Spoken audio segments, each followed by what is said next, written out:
Hello everyone, my name is Denise and today I'll be talking about this book, The Body Keeps the Score by Bessel Kolk. He is a psychiatrist specializing in trauma care, the use of non-pharmaceutical ways to treat trauma, and this book is a really good book. So I will have be doing a series, many-part series of reviews on this book. Okay, so just going to pick out a few of the passages that I really like.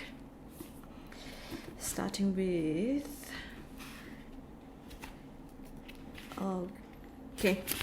studies on learned helplessness.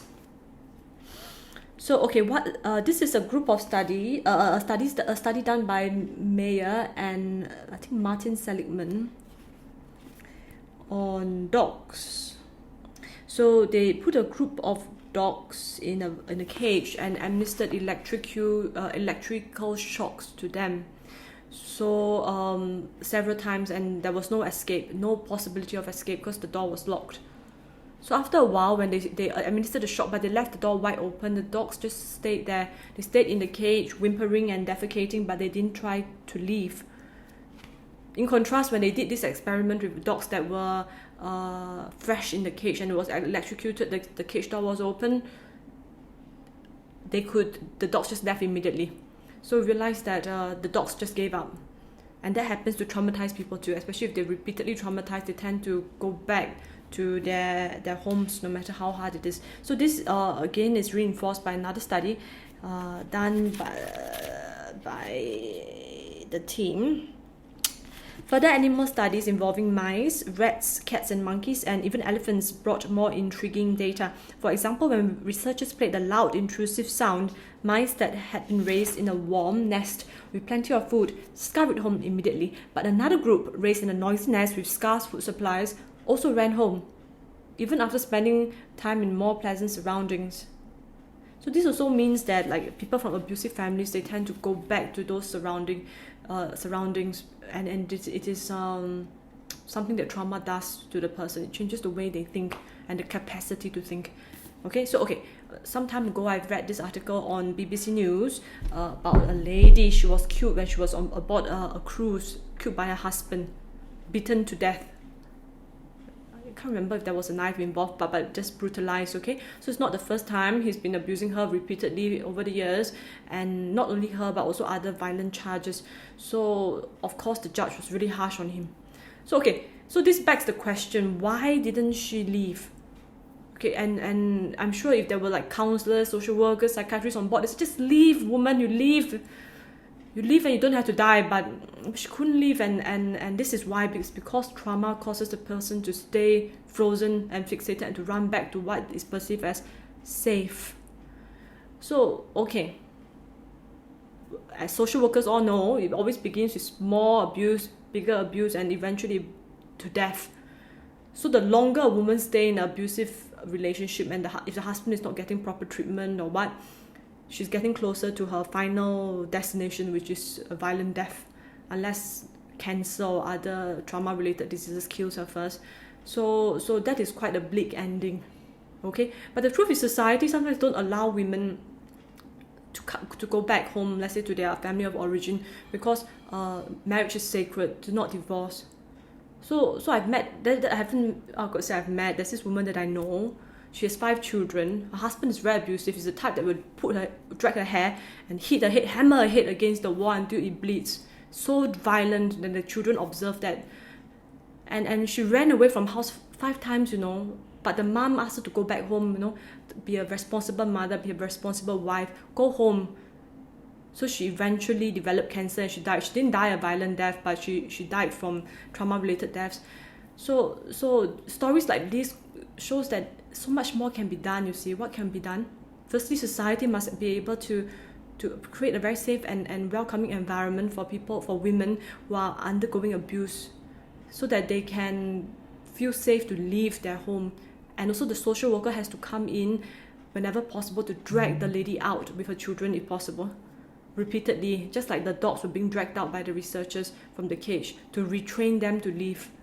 Don't give up, because the outcome is usually an untimely death. Next up. The drug revolution that started out with so much promise may in the end have done as much harm as good. The brain disease model takes control over people's fate out of their own hands and put doctors and insurance companies in charge of fixing their problems. In many places, drugs have displaced therapy and enabled patients to suppress their problems without addressing the underlying issues. So I'm not anti-drug, no, but I am pro a two-prong approach, which means one prong is medicine, the other prong is therapy. For those who need the medicine, yes, you start on the antipsychotic, antidepressants first, okay? But then therapy will help you address the underlying conditions, problems, right? So when that is addressed, then you can slowly wean off the medicine. I mean, like, you shouldn't just rely on medicine alone. That will not be the long-term solution. Okay, next up. Okay, this is interesting because it brings back to the title of the book, The Body Keeps the Score, okay?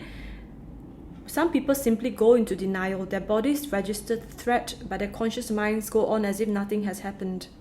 But the body continues to keep the score, okay? Which means that when we are under stress, we will have elevated adrenaline levels. So our body will start to go in all kinds of, let me show you the picture. The fight or flight response, okay? Whether your brain is aware of it or not. So that causes, and if your body is like constantly under stress, like if you're from an abusive family, or you're in a very, very stressful job that you're being constantly bullied, then you always have all this thing, even if your brain isn't aware of it, and that will lead to long-term diseases and all that. Okay, Dr. Gabor Mate is a strong proponent of that. I'll leave his link at the comment section below. Okay, let me end with this. This is very interesting. So this picture shows a group of people running away from a disaster situation. I think there's a bombing.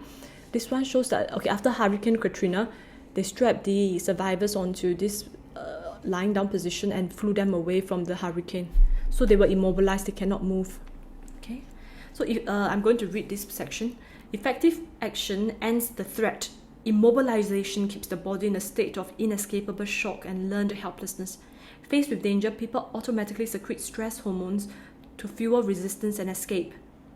Brain and body are programmed to run for home where safety can be restored and stress hormones can come to rest. In these strapped-down men who are being evacuated far from home after Hurricane Katrina, stress hormones remain elevated and are turned against the survivors, stimulating ongoing fear, depression, rage, and physical disease. So, okay, it says that's why, okay, there's a very big difference that they're trying to say. When someone is undergoing a trauma, if they can run away or they can fight back and reach a closure, then they probably won't get PTSD. But if they are, even if their body, if their mind can be doing whatever processing, but their body is immobilized and they feel trapped, that's actually a recipe for PTSD. Like in this case, you see, all the survivors, they're strapped down. They cannot move on the plane back. So that was a very bad idea. Although you can stuff a lot of people in, but then it gives them trauma in future. So we can learn from that and maybe put them in a sitting position, a place that they can still move a bit.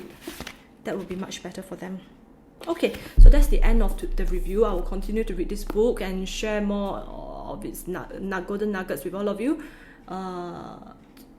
Just a small piece of self-indulgent information. I'm on my one week leave this week because I feel quite tired. I've been working for the last whole year as a counsellor without resting, and it's very tiring because a counsellor's job is very tiring, emotionally draining and all that. So I'm just going to take 1 week off to recharge. And also, okay, Carl Jung was always saying that Friedrich Nietzsche went insane because he over-identified with his role as a wise old man. So since I'm a counsellor, I might be a wise old woman, and I don't want to over-identify with that and go into madness. So I'm just going to spend some time to be a stupid young lady for this whole week. So don't disturb me, don't try to message me or email me, just leave me alone. The next week I'll be back to help all of you. Okay, but I might make videos along the way. I've given myself that slack. So thank you and God bless. If you found this video helpful, kindly press like, subscribe and share it with your friends. Thank you and God bless.